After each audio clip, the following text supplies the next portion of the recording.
Les différents types de bilinguisme, c'est le sujet de la vidéo d'aujourd'hui. Bonjour et bienvenue sur Éducation Voyageuse. Si vous n'êtes pas encore abonné à ma chaîne, vous pouvez le faire et aussi activer la cloche pour recevoir les notifications des vidéos que je publie chaque semaine. Vous pouvez aussi me suivre sur Instagram. Ok, donc aujourd'hui on va parler du bilinguisme et de ses différentes formes. Il faut savoir que si on prend la définition du bilinguisme comme la pratique régulière de deux langues, au sens où l'entend le chercheur Monsieur Grosjean, d'ailleurs je vous mettrai dans la description un livre qui est plutôt pas mal, qu'il a fait, qui explique vraiment le monde du bilinguisme. Donc si on prend sa définition, la pratique régulière de deux langues, il faut savoir que il y a à peu près la moitié de la population mondiale qui est bilingue. Par contre, il existe différents types de bilinguisme. On va parler ici de trois types de bilinguisme. Le premier, ça va être ce qu'on appelle le bilinguisme simultané.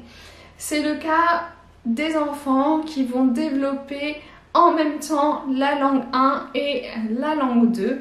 Donc en fait, ils vont apprendre par exemple en même temps le français et l'espagnol. Ce bilinguisme, il a souvent lieu chez les enfants jeunes avant leur scolarisation, puisque l'école dans une langue vient souvent modifier cet équilibre entre les deux langues.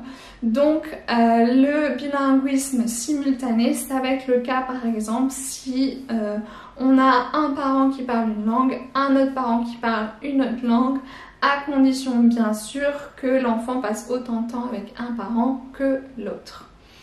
Voilà pour ce qui est du bilinguisme simultané. Ensuite on a le bilinguisme successif. Donc là, le bilinguisme successif, c'est le bilinguisme le plus généralisé. Et le bilinguisme successif, on peut l'avoir à n'importe quel âge, n'importe quel moment de notre vie. J'insiste sur ça, il n'y a pas de date fatale après laquelle on ne peut plus devenir bilingue. Ok, vous pouvez devenir bilingue à 80 ans. Bon, le bilinguisme successif, c'est l'idée qu'on apprend ou acquiert une langue d'abord. Donc par exemple, la L1 est d'abord maîtrisée et ensuite on a l'acquisition, l'apprentissage de la deuxième langue. Et d'ailleurs, la première langue vient aider dans l'acquisition de la deuxième langue. Donc c'est le cas par exemple si un enfant est dans une famille monolingue, donc par exemple, je sais pas, il est en France mais sa famille est espagnole, donc on parle espagnol à la maison, et au moment de la scolarisation, eh bien, il va y avoir un bilinguisme successif puisqu'il va apprendre le français. Ça peut être l'inverse, ça peut être une famille qui est totalement monolingue, donc une famille française, et qui décide de mettre son enfant dans une école totalement immersive. Là on aura aussi un bilinguisme successif. C'est votre cas si par exemple demain vous allez dans un pays étranger et vous vous mettez à apprendre une langue et vous avez la pratique à la fois du français parce que vous gardez votre lien avec la langue française et de l'autre langue. Voilà, donc là vous avez un bilinguisme successif. C'est le cas aussi si par exemple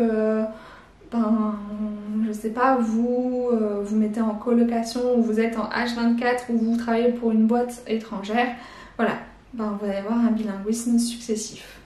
Ensuite, ça c'est un cas très particulier que je ne savais pas qu'il existait jusqu'à ce que j'arrive en Australie et que je le découvre. C'est ce qu'on appelle le bilinguisme soustractif. En fait, c'est quand la maîtrise de la L2, de la deuxième langue, vient affecter négativement la maîtrise de la L1.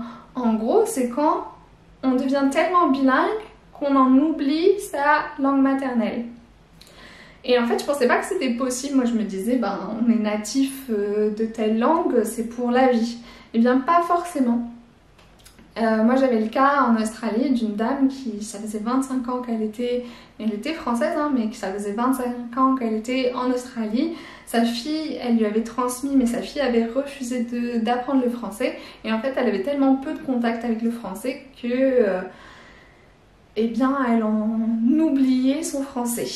C'est le cas aussi souvent des enfants migrants, c'est-à-dire que ils maîtrisent leur langue maternelle, mais du fait de la valeur négative qui est affectée, ajoutée à cette langue en société, eh bien ils délaissent cette langue et ils vont ne plus maîtriser ou en tout cas quasiment plus parler leur langue maternelle.